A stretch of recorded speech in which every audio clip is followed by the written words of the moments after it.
บายดีน้องซื้อสุขสมัยสิงห์วงศ์นักศึกษาการแพทย์ที่หนึ่งวันนี้จะมาสาธิตการพันบาดแผลสบายดีคุณเจฟ ด้วยสวัสดีซื้อยังได้ ซื้อขาวสวีทอันนี้จะกี่ ซาวปี สาเหตุที่มาห้องหมอนี่เป็นยังไง ลดลง โอ้วัดแดดเนาะ ด้วย ก่อนที่เขาจะพันบาดแผลเขาต้องล้างมือก่อน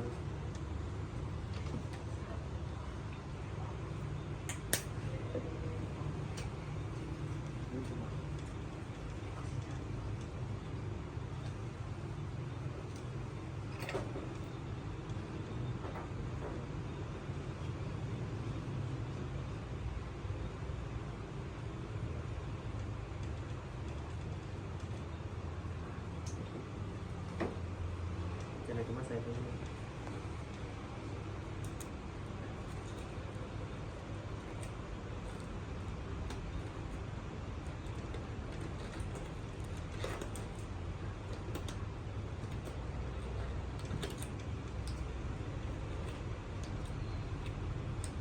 เครื่องมือตัวนี้เป็นเครื่องมือสะอาด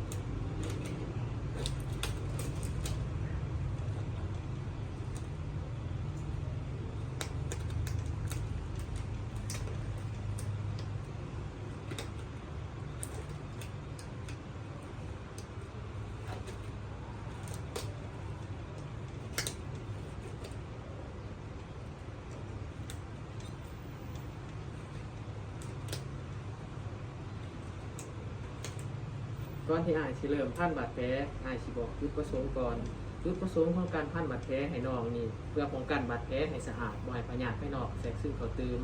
2เพื่อหามเลือดจากบาดแผลของน้อง3เพื่อป้องกันอาการซุนที่มันจะเกิดขึ้นตามหลังเช่นมีอาการขามีเศษหินเศษทรายด้วยว่าน้องไปเฮ็ดหยังมาแล้วมีเศษเข้าไปแล้วมันจะเฮ็ดให้น้องอักเสบในเวลาที่อายพันน้องจะขามีอาการเจ็บหรือว่ามันแหน่นจนเกินไปให้น้องบอกเด้อ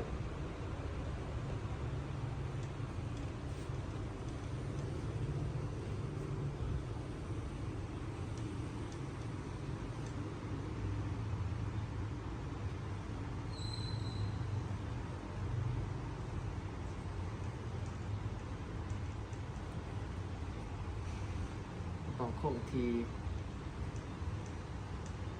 บนบาดแผลนี่อันใด1หรือ2ออก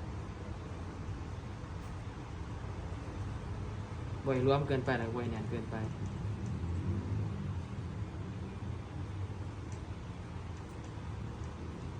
ขอความร่วมมือนี่เด้อจับมีให้หายเด้อ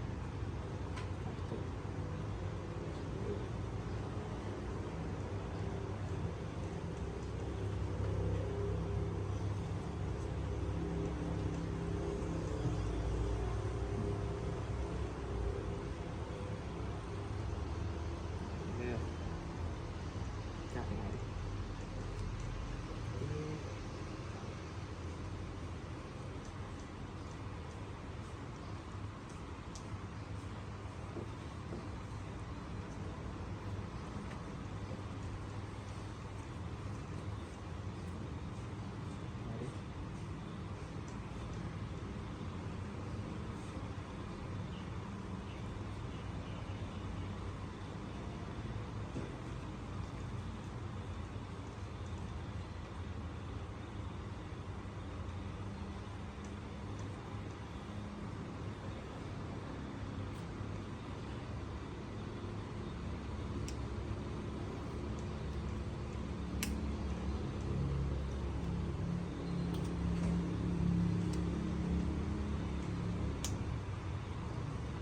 เราจะมาประเมินคืนหลังจากที่ว่าเขาพันบาดแผลไปแล้ว